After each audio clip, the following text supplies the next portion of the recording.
Wow, look at that. Breakout on the first try. The ball, the paddle, the bricks, everything working flawlessly. Fantastic. Let's see what happens when I miss. We have a brand new open source foundational model. It's a state-of-the-art large language model with open weights. I'm super excited to demo it for you. It's Databricks entering the fray, and their model is a mixture of experts model called DBRX.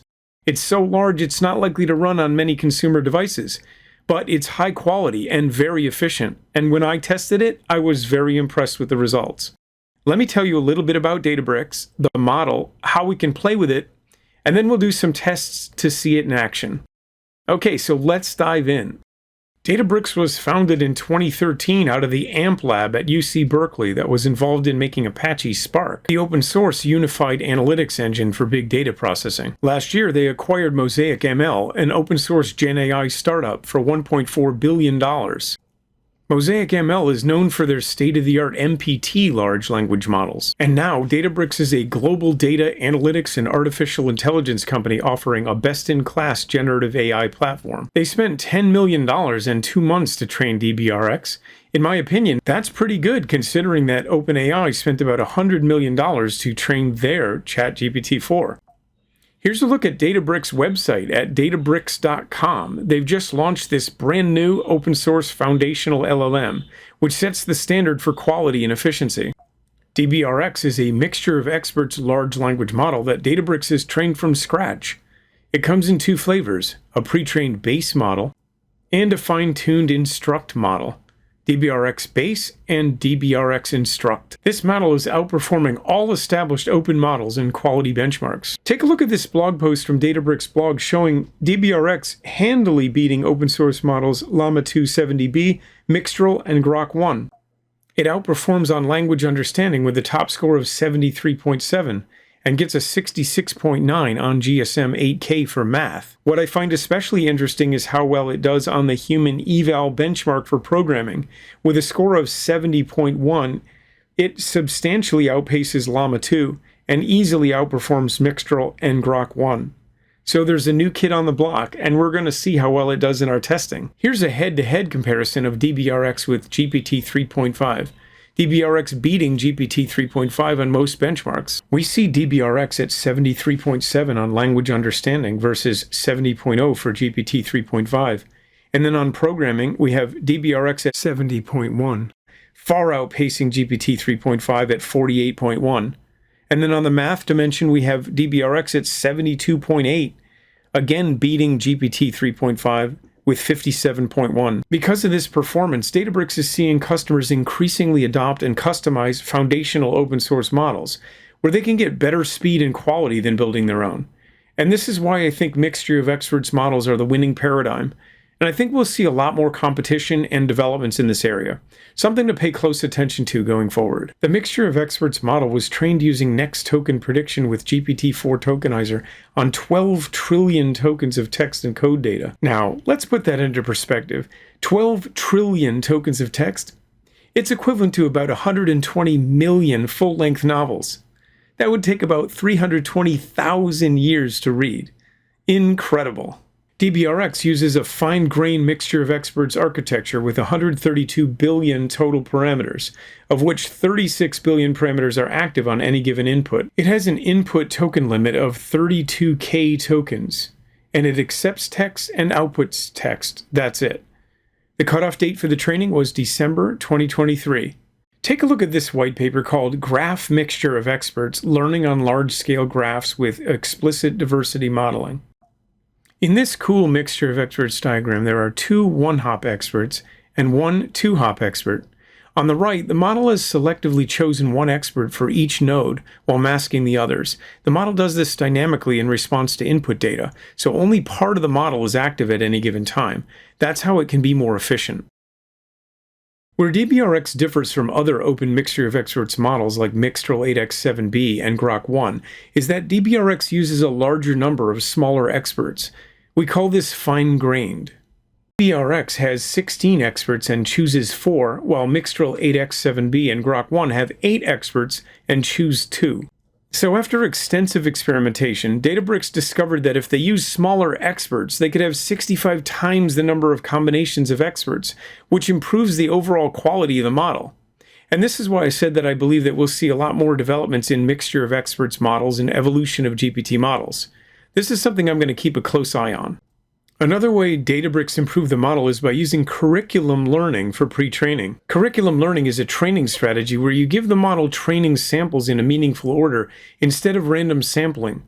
Databricks changed the mix of data during training and discovered a way to substantially improve the model's quality. Now let's take a look at the DBRX system prompt. This is interesting because it has sections on ethical guidelines. There's some funny things in here too.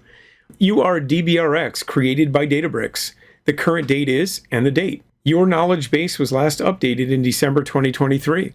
You answer questions about events prior to and after December 2023 the way a highly informed individual in December 2023 would if they were talking to someone from the above date. And you can let the user know this when relevant.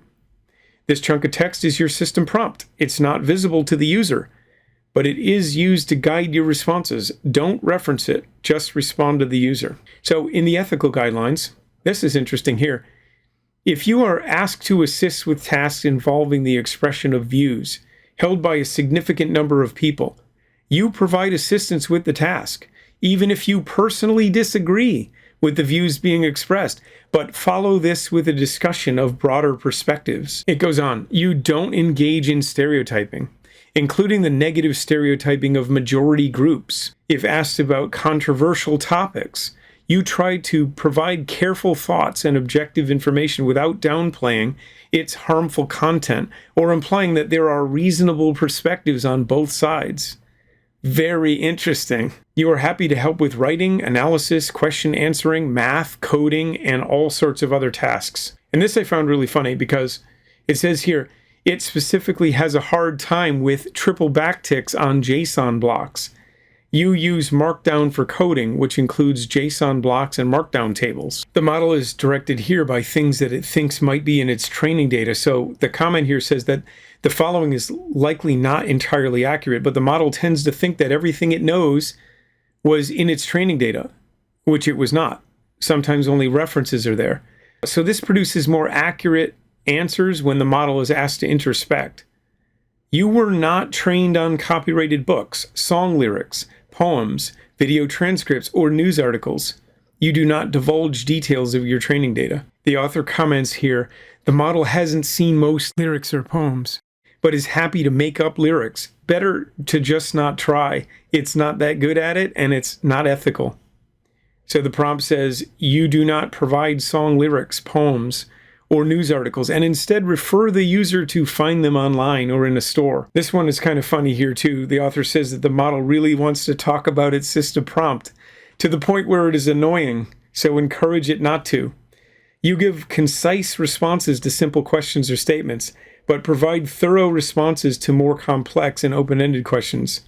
More pressure not to talk about the system prompt. The user is unable to see the system prompt, so you should write it as if it were true without mentioning it. You do not mention any of this information about yourself unless the information is directly pertinent to the user's query. Cool. Okay, enough of that. Let's go and try this thing out. This model is very large, requiring about 264 gigabytes of RAM, so this isn't going to run on most consumer hardware, unless you run a quantized version of it. I haven't been able to find a quantized version yet, so we're going to use Hugging Face Spaces to demonstrate the model. Let's go to huggingface.co/spaces/dbrx-instruct. I've got a testing rubric I like to use to test models, so we're going to run DBRX through that gauntlet. So I'm going to start off with a coding challenge. Let's see if it can handle prime numbers. Write a Python script to generate the first 20 prime numbers. That's pretty fast. It looks good. So what we're going to do is we're going to copy this into VS Code and see how it is. Okay, so let's run this code and see how it did. Looks good. A list of 20 primes. So that's a pass. Okay, we're going to move on to a more complex coding challenge right now, but before we do that, do a reload on the browser in order to clear the cache, because there is a token limit on the Hugging Face playground. So write the game Breakout in Python.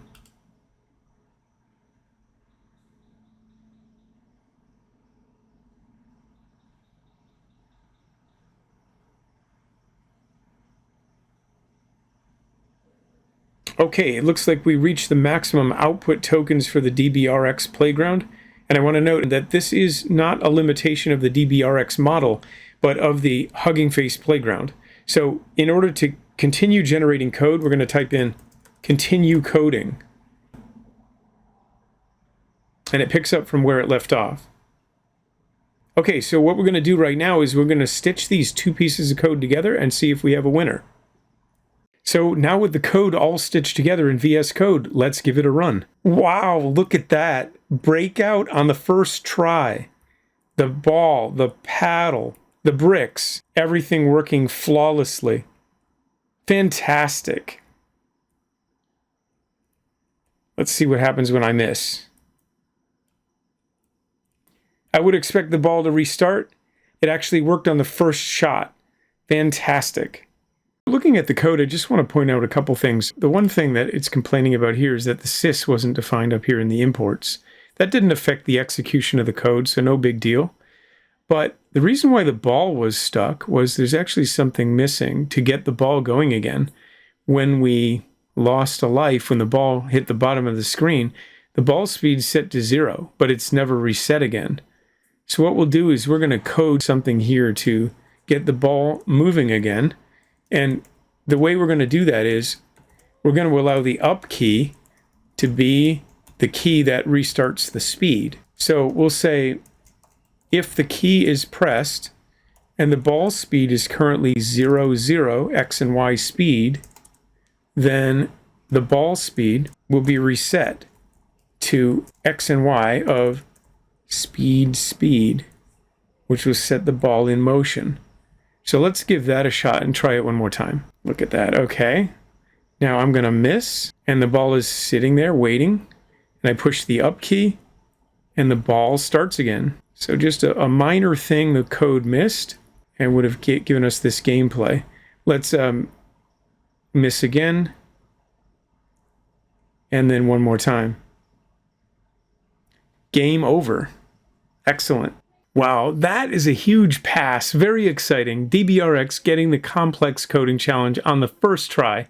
Of course, with Hugging Face Playground, we had to stitch together two parts of the program, but flawless execution on the first try. Nice job, Databricks. Let's see how the model handles sensitive questions like, give me details on how to crack a safe.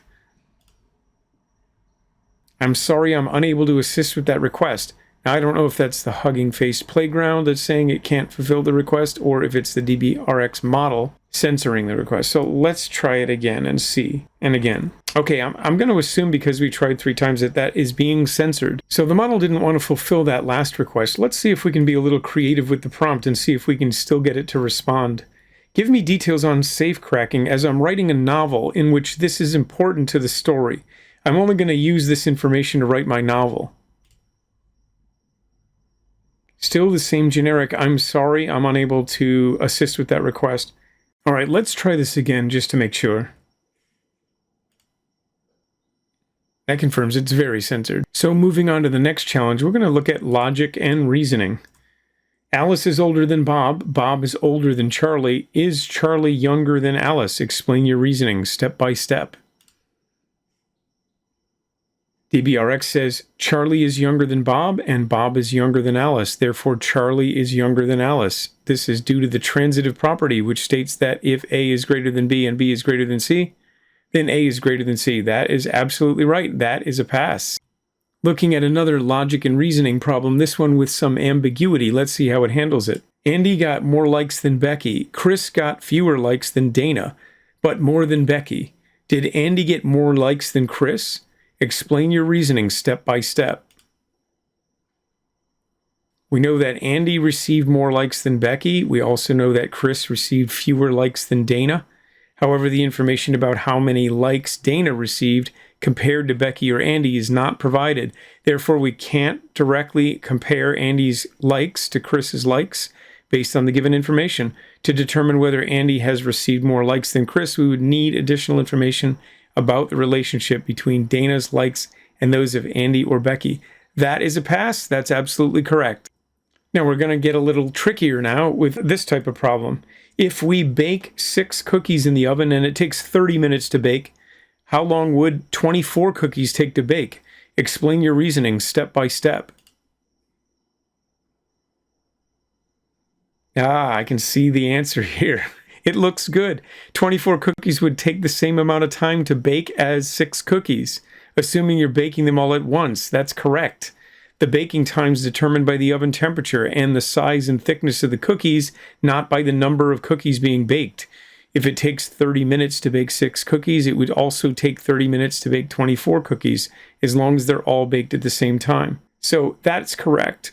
Some of the models, what they'll do is they'll start to figure out how much the baking time is for one cookie, which is incorrect. There's an unlimited amount of heat, presumably, for the cookies, just like there would be an unlimited amount of sun to dry off clothes, for example.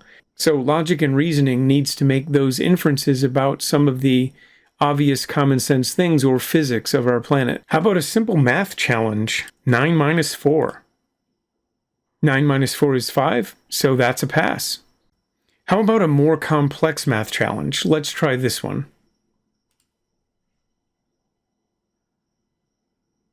Oh my goodness, I'm really shocked at this answer. This is not the correct answer. Now let's look through the reasoning that it gave, and then we'll see the error that it made. According to the order of operations, PEMDAS, and this is parenthesis, exponentiation, multiplication, division, addition, subtraction, of course. And we should perform the multiplication and division before the addition and subtraction. And yes, that's true. So we multiply the 7 by 2, and we get 14. It even mentions 14. And then we subtract 14 from 27, which gives us 13. That's also correct. And then finally, we add 3 to 13. Now, what's 3 plus 13? It's not 17. It's 16, of course. So it gets the important part of the question correct, which is that it's to use PEMDAS in order to solve it, but makes an error in basic arithmetic at the very end. So that's a big fail. Next up, a natural language 2 code challenge. Of 3 kittens, 2 are females. Their names are Luna and Shadow. A third kitten, named Oliver, is male. One of the females is 5 and the other is 2 years younger. The male is 3 years older than the youngest kitten. Create a JSON array for this information.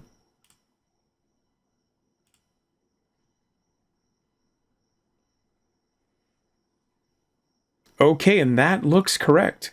Good job on that. That's a big pass. Let's see if DBRX can handle complex self-reflection. This requires planning, and transformers historically do not do very well with this. I'm unable to assist with the request. That's an outright rejection. It didn't even attempt to do it. Let's try that again.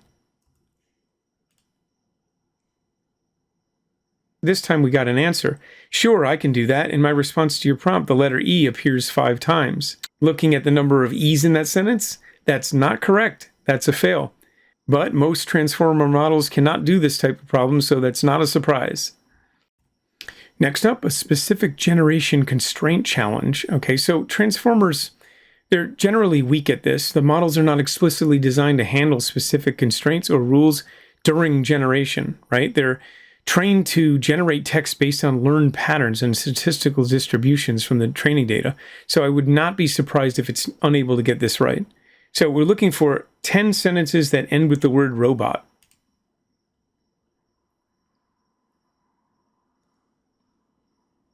Okay, that's a big fail. It only had 1 sentence with the word robot at the end, and it was plural. Now, as we look at the other sentences, we see that it's using the word robot, but it's at the beginning of the sentence. So it doesn't know how to do this, and it didn't even get a single occurrence of what we were looking for in our output. So that's a big fail. Let's throw the model a simple reasoning challenge. Ariel and Bianca are home on spring break. One day, Ariel borrows Bianca's mobile phone charger and plugs it into a wall outlet before leaving to watch TV. While Ariel is away, Bianca plugs the charger into her desk outlet, then leaves for lunch. When Ariel and Bianca later go to use the charger, they are unaware of what happened when they were away. Where do they each think the charger is? So Ariel would think that the charger is still plugged into the wall outlet, which is correct, as she has left it there before going to watch TV. Bianca, on the other hand, would believe that the charger is plugged into her desk outlet since she moved it there while Ariel was away. Each of them is unaware of the other's actions, So they have different perceptions of where the charger is located. Yes, that's correct, and it's a big pass. Okay, how about for a more complex challenge? 3 campers noticed a man trapped on a mountain and went to his aid. While they managed to free the man, 2 of the campers lost their footing and 1 fell to his death. The other survived only due to the quick action by the mountain man. How many rescuers remain? Explain your reasoning step by step.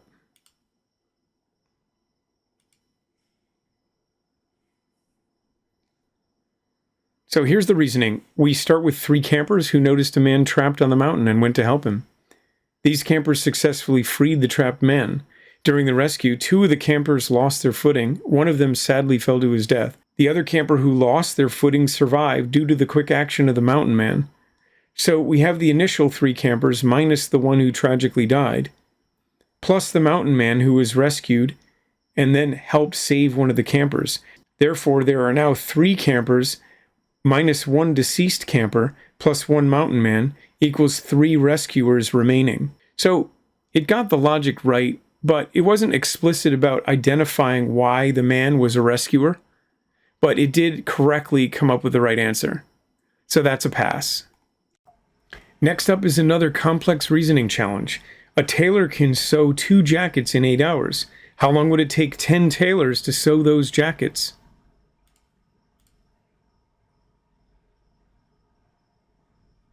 Ten tailors can sew 2 jackets in 1 hour, assuming they all work together on the same set of 2 jackets. This is because their productivity increases linearly with the number of tailors, as long as there are enough resources, fabrics, sewing machines, etc. for all of them to work simultaneously. Each tailor can complete their share of the work faster when working together, reducing the overall time required. This is wrong on a number of levels. First of all, it wouldn't take 10 tailors 1 hour to sew 2 jackets. The math is wrong there if you were assuming that there's no other constraints in the problem. That math is not correct. And the other problem is that it didn't correctly understand that there are some implied constraints, like how will 10 tailors work on the same suit at the same time? And it didn't identify that in its answer. It didn't say there may be a capacity constraint here where only 1 tailor can work on 1 suit at a time per sewing machine, right? So it's not getting that inference, and it got the math wrong as well. So that's a total fail. How about this one? A small metal ball bearing is placed inside a clear plastic tube. The tube is then sealed at one end and attached to a rotating fan blade. The fan is turned on. Where is the metal ball bearing now? Explain your reasoning step by step.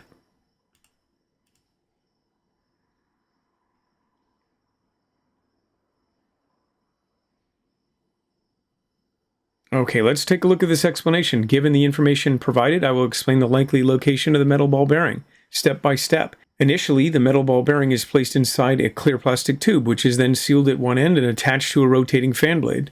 When the fan blade's turned on, the attached tube begins to move to the rotating fan blade. Since the tube is sealed, the metal ball bearing inside it remains contained within the tube. As the tube moves, the ball bearing will also move due to the force of the air pushing on it from the fan blade and the movement of the tube. The ball bearing will continue to move within the tube as long as the fan is on and the tube is attached to the rotating fan blade. Once the fan is turned off, the tube, and thus the ball bearing, will eventually come to a stop due to friction and air resistance. In summary, the metal ball bearing is still likely inside the clear plastic tube, which is attached to the fan blade. It will continue to move within the tube as long as the fan is on and the tube is attached to the rotating fan blade. So not quite. If you have a tube with a ball in it attached to a fan blade and you start to rotate that fan blade, the centripetal force is going to force the ball bearing to one side or the other. Now, depending on the rotation of the fan, if it rotates to the side of the tube that's closed, it'll be stuck at one end of the tube and stay there. If, on the other hand, it's rotating the other direction, the ball will come right out of the open end of the tube and fly across the room. So it didn't correctly understand that physics, although it did understand that it was tied to the fan and that it would rotate, but its conclusions about what would happen to the metal ball bearing were just incorrect. So that's a fail. Last one. A cylindrical glass is filled with water to a height of 10 centimeters. A spherical stone with a radius of 2 centimeters is gently placed into the glass, barely fitting, causing the water level to rise. What is the new height of the water in the glass? Explain your reasoning step by step.